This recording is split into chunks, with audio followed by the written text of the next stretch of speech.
talk with Ingrid, who hated her job as a telemarketer and wishes she was from Sweden. She hates dim sum chicken feet and loves mint chocolate chip ice cream.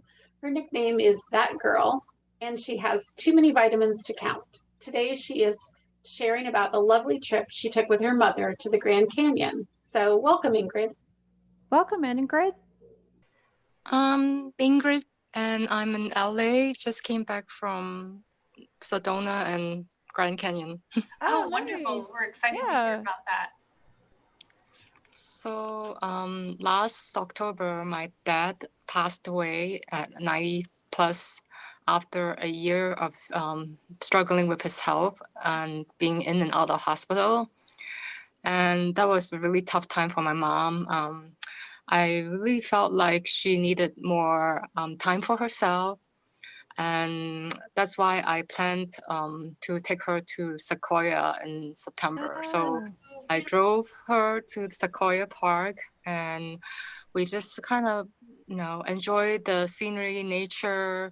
She went on a hike with me, her first hike.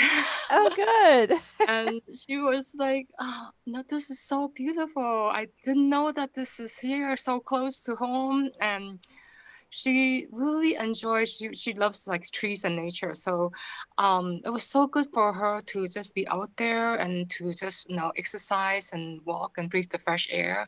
I feel like, as women, we tend to be caregivers. We tend to like put ourselves, second or third or even last when we take care of our loved ones. That it really harm ourselves. I see my mom just really getting old before my eyes because of taking care of my dad. And I just feel so like I felt like I needed to remind her that she has a long life ahead of her. She's not old. Like she has all these negative beliefs that she's almost 80. She's too old to do stuff. I'm like, no, mom, you're not too old. You're never too old to try something new. And that's why I'm going to give her the chance to try new things.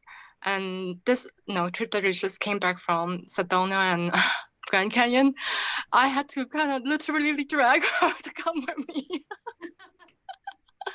And she was like, I hate sleeping in strange beds. I have problems with like traveling because I can't go to the bathroom or something, like all these all these excuses, I'm like, Mom, guess what? This is a trip of the lifetime. You're probably never gonna go back or have this chance again. So I dragged her there, and she was like, "Oh my God, this is beautiful. Sedona is just amazing." And like Grand Canyon is just like, just something out of a dream. And she's just like, so, I mean, she felt like, a new person almost. I can see her light up when she, sees all this beauty. And I'm like, wow, even though it's a struggle for me to kind of be patient with her sometimes, it's just worth it. It's worth it to take the effort to spend time with your loved ones when they're here, before they're gone, because life is short. And that's what I realized when my dad passed away. And I'm hoping that this will encourage people to spend time with their parents, their loved ones. Yeah. As much as you can, really. Yeah. Yeah. And take them places that they've never seen. Like you said, she lit up, right? What a beautiful thing, right? She got to see something she'd never seen. Grand Canyon is, if you've never been, for somebody, that's just a breathtaking experience to stand there in awe of how amazing that is. Yeah.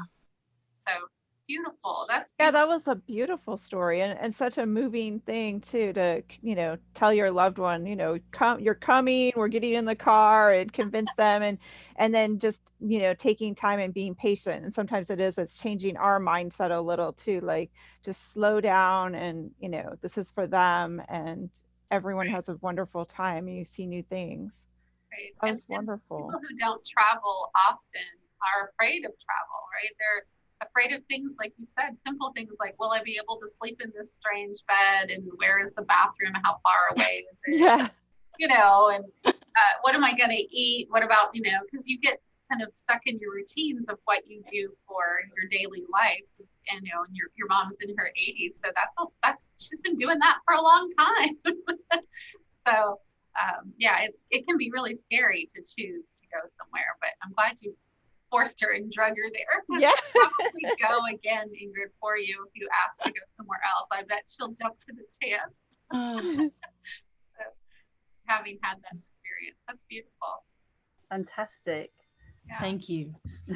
All of those memories. And I think taking, like Ingrid's talking about taking her mom to the Grand Canyon, I think when you take a family member to a place, when you go back to that place, it kind of preserves that memory of them because they're there too in that spot again the next time you go. So that's a great thing about those experiences, Miranda, that you had with your family. Every time you go to those places again, they, like I said, the memories flood back. But like Ingrid will now always have those moments in Sedona with her mom and the Grand Canyon, and those two places will be really special forever, which I think is a beautiful thing.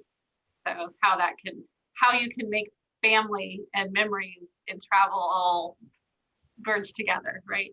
You know, with COVID, it's been hard to travel. And each year I go visit my sister and niece in Singapore. Oh. And because of this year, I'm not able to go. So I'm waiting until they say, Green Lane is open, you can go. And if you want to go with me, I can be your tour guide. I've been basically exploring all of Singapore. I know wow. it's a good place to go for the good food and cheap stuff. And I have more that I want to explore because like each time I go, I find something new there. Right. And the people are amazing. Everyone speaks English. It's very clean, very safe. So I realized that, by traveling, we can actually learn from the other countries and maybe help ourselves. Yeah, we can learn from each other. That's beautiful stories too. Yeah, Singapore, wonderful. Thanks, Ingrid. If anybody want to go, we'll note it. Yeah, we know who to reach out to. Yeah, exactly. Yeah. Hey, that's our 7 minutes. So thank you so much, Ingrid, for sharing your beautiful story with your travels with your mother. And Cindy and I have a new question and answer series. So please send us your questions and we'll answer them in an upcoming show. The link is in the description below. Thank you again, and travel with us through real stories from real people.